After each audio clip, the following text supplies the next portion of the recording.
All right, Heat 2 of the 1600 Formula V national titles, supported by Charisma Joinery. On pole here is Michael Kinsella, followed by Stevie Jones. And Jason Williamson there in the sky blue Sabre. All right, we'll get the shot from the front. Michael Kinsella in the metallic blue and silver Jacer there. He's one of the fastest Jacer drivers ever, one of the fastest Formula V drivers ever. So we expect to see him very competitive for the remainder of this weekend. Okay, and there's Simon Pace just behind them as well, and there's also Gary Ogden, Darren Williams, and there's Gary Hook. I think that's Morgo going through there as well. Okay, great to see. Third place there, Jason Williamson, New South Wales driver, but he's hooked up with the Victorian Beecham Racing team for this weekend. He's got himself a very fast car, and we might see, you know, exactly his real abilities. Oh, there's also Jack Flood in there as well. Jack Flood. There's Morgo. There's Rod. Rob Sermon from South Australia. That's right, two-time South Australian champion. We're still with the CXC and the Stinger racing car, red, white and blue colours. Well, he's won a couple of championships for the Stinger brand down in South Australia, so he's come up at least one of the other. Who's that? That's Rob Sermon, Sermon. While we're talking about him, coming into the last corner. Hello, Rob. Okay, Michael Kinsella, has he got the lead? No, he's lost the lead. Stevie Jones, followed by Jason Williamson, who's doing a great job in a leased Sabre from the Beecham factory from Victoria. Okay, so Sabre, Jacer, Sabre. So that makes 4 Sabres that we've seen up near the front group so far in the earlier 1600 heat and this group's C and D heat. Sponsored by Charisma Joinery, of course.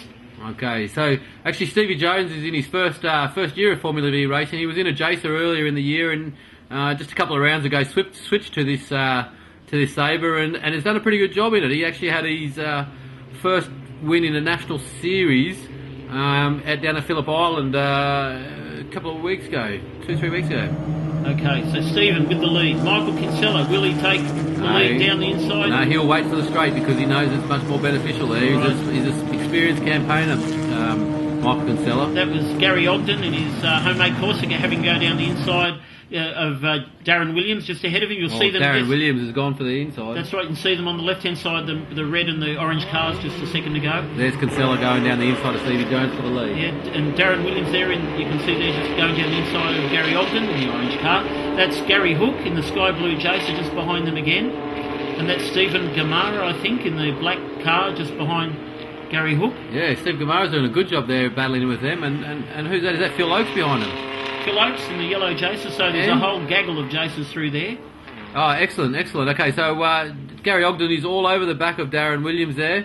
And who's that? So Jack Flood's got a bit of a lonely race there just behind the lead group and just in front of this group. So Simon Pace, we can just see Simon. He's there in first, second, third, fourth, fifth place. You know, the red Mako just going through there right now onto the back straight.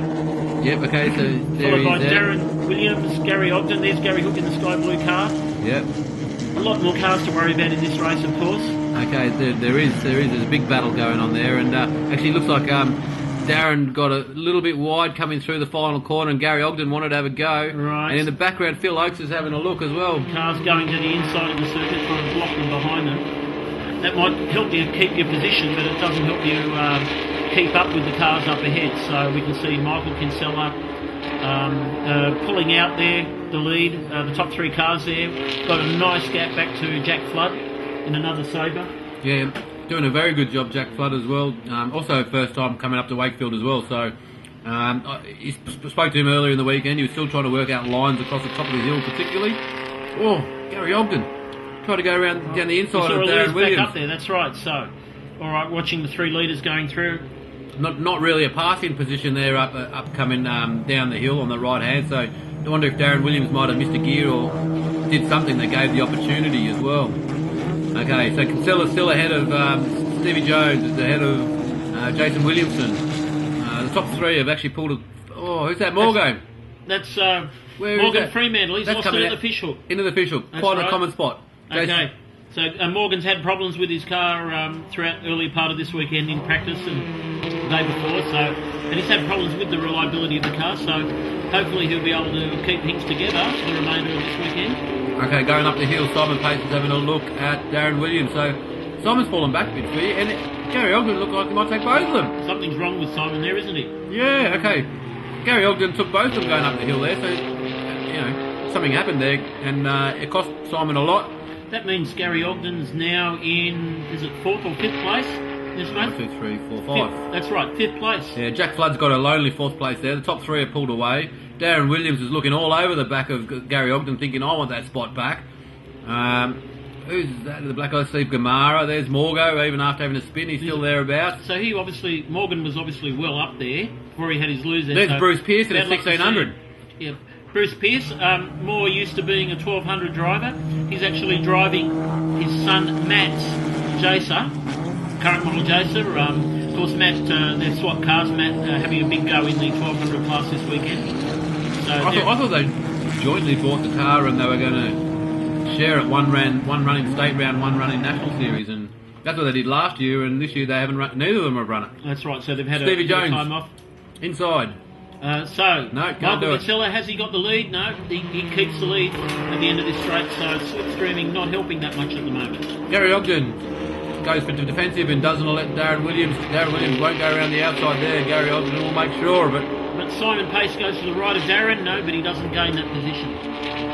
Okay, so up the hill you've got Gary Hook having a good look as well, and that's allowing Phil Oakes to catch up to this battle as well. He'd fallen off by a few car lengths, but with the front 3 of this group having a bit of a ding-dong battle, they're all coming in for a go as well. All right, it's worth mentioning a little bit about the orange car. You can see there, it's Gary Ogden in the Corsica. That's a one-off car that Gary and his brother Grant and their father designed and built together. It's got a very interesting rear suspension with a pull rod and longitudinal mono shock absorbers, coil springs either side of the engine underneath the head. So worth having a look at that. Darren runs up inside of that car. The opportunity when it was there, but it looks like Gary Ogden might have the pace to get him back down the straight because he had to sort of sacrifice a bit of the exit there, Darren Williams. So Kinsella pulling out a bit of a lead now ahead of Stephen Jones and New South Wales Jason Williamson. Great drive by Jason. Yeah, well Jason's having a go at Stevie Jones and that's allowing Kinsella to have a bit of clean track. So and you can see in the background there that Gary Ogden did get that spot back and actually got some margin there as well. Looks like Simon Pace was threatening Darren Williams coming into turn 1. And obviously don't forget you've got Gary Hook and Phil Oakes all over them there as well. Right, first, second, third and 4th place there that we can see. Jack Flood in 4th. Bit of a lonely race going through there now. And then here we've got the pack of 5th, 6th, 7th, 8th and 9th. Great drive by Gary Hook. They're in 8th place. Jack Flood's actually doing a fantastic job if you think about it. He's actually not losing that much time to the leaders, but because he wasn't with them at the start, he's not able to really go with them. So his pace is pretty good. He's not. When you're on your own, it's very difficult to, always. You don't have the benefit of a toe. So if these guys work together, they could easily catch him, but they're not. No, and as we could just see there, Darren Williams going down the inside of Gary Ogden. No doubt would have lost both of them and the cars just behind them a fraction of a second or maybe a half a second to a second on that lap, just with that one move. And Gary Ogden will get him back at the end of the straight here. So sometimes it's better to be a bit more patient on the back straight and make the move down the front straight, which you saw Michael Kinsella do a few laps earlier, showing his experience and years of experience. Both a title winner in both the 1200 and the 1600 state series, Michael Kinsella. And it's worth mentioning, again, the orange car there, Gary Ogden, he is a Nationals winner in the 1200 class. 2001. That's right. And also, going back to Kinsella, he actually at one point held both the 1200 and the 1600 lap record at this circuit. So, as much as he says he's not a favourite of this circuit, he certainly has got some results on the board for this circuit. So, you know he'll do a good job. Phil Oakes in the yellow Jacer, just at the back of this group. He's just passed Gary Hook in another Jacer for that position. And that actually lost him a couple of car lengths to this battle, although they'll catch it back up down the straight on this occasion, I suggest. Actually, Simon Pace is a bit more quiet this race than what I was anticipating that he would be. There goes Steve Jones for the lead. So Steve, obviously, he's made up 20 or 30 metres in that lap. Gary Ogden. Be able to get back into the toe and pass. Darren Williams not going to go around the outside, buddy. Oh, Gary Ogden! Gary Ogden! How fast is that? obviously you can't get round the circuit on the inside like that without losing it. Well, I actually thought that Darren Williams was going to be in the worst spot for that corner, but Looked like that because he had two wheels almost off the track, but certainly in a lot of that sand just on the edge of the circuit. and looking at Simon Pace, trying to avoid the action, he's actually gone from what would have been the head of that group to the back of that group. So Gary Ogden in what is effectively a sort of a Mako type car, because he's always been a long time Mako driver, and he's put the other Mako in that group out of that position. So Darren Williams, now Phil Oakes right on Darren Williams' tail, coming onto the back So straight. it looks like he's going to dive him as well here. That's right. So and Phil Oakes, he's passed Simon Pace, Gary Hook, Darren Williams and Gary Ogden in that one lap. So he's passed 5 cars in one lap. Fantastic effort here. Steve Jones held the lead for that lap as well. Kinsella didn't get back past him. And Jason Williamson sort of looks like he's losing a car length there. And in fact, Simon Pace is still behind Gary Hook, and he's not gaining on these guys. Darren Williams, good corner. Gary Hook, not a good corner. And Phil Oakes, yeah, he took that corner a bit conservatively, probably having no reference to compare against. So braked a bit early, went through a bit slow, and Darren picked him. Darren Williams car, the DMW Bricks contracting Jacer, superbly presented. One of the best paint schemes we've ever seen on a Formula V in Australia. It has won Best Presented on a few occasions, and actually has been on display on a few shows for the Formula V. So it certainly is a very respectable looking car. Cherry candy red or something. Yes, that's right. But Darren's car's not the only great looking car out there on the track. Most of them are. Yeah, the one couple behind him, Simon Pace, has also won Best Presented on a couple of occasions. That's right, and Michael Kinsella's cars look great, and the general standard of Formula V's has increased, greatly in the last 10 years. In saying that, just behind him you've got the Beecham cars there, and they've won Best Presented on a few occasions as well. So, the field does a very good job in presenting these cars well. And in fact, as you say, the technology and the presentation on this field is certainly come a long way forward. Michael Kinsella starting to look pretty racy here against Stevie Jones. He looks like he wants to get past. I guess he's got still a little bit of time to bite to do it, but a couple of laps to go. You don't think he'll wait too much longer? Well, he's not exactly right on his exhaust pipe at the moment. He got a bit taily through the fish hook. He was all over him in the lead up. He's braked hard.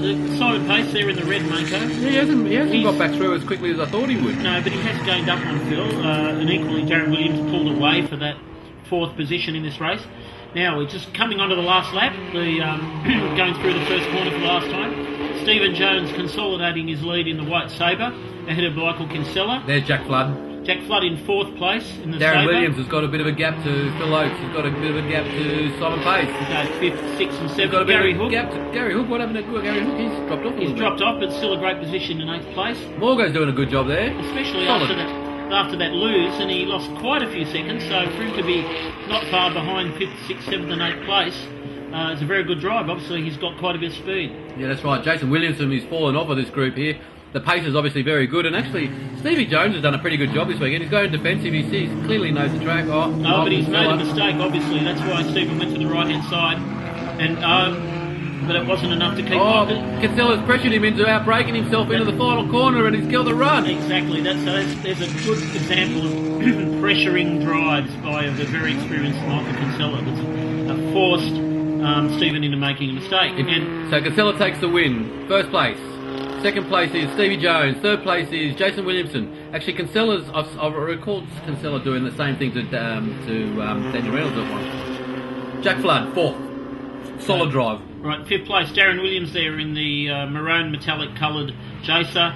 Phil Oakes, 6th place. Simon Pace, 7th. And Gary Hook, a great drive in 8th in the sky blue Jacer. Ninth place is Morgan Fremantle. 10th is that's pretty good comeback actually from Gary Ogden, since he was playing donuts in the infield there for a while. Yeah, very huge spin, definitely. Okay, big gap to the cars that followed behind Gary Ogden. Some of these cars have probably had some incident here, but you've got all going to the right hand side of the track to break that slipstream. That's Stephen Gamara in the Jacer, Lee McGarvey returning from a big break, and then Rob Sermon in the red, white and blue Stinger. From the Charisma Joinery Race 2, Heat 2, C and D, First was Michael Kinsella, Dynamic Online Finance. Second, Stevie Jones from Bracken Motorsport. Third, Jason Williamson from Beecham Racing. Fourth was Jack Flood, Flood Motors Express. Okay, and Darren Williams, DMW Masonry, New South Wales car. Phil Oakes from Victoria, the Coffee Clique. Simon Pace, Pace HDD Excavations in the Mako. And a great 8th place by Gary Hook in the Bottle Mart Jacer.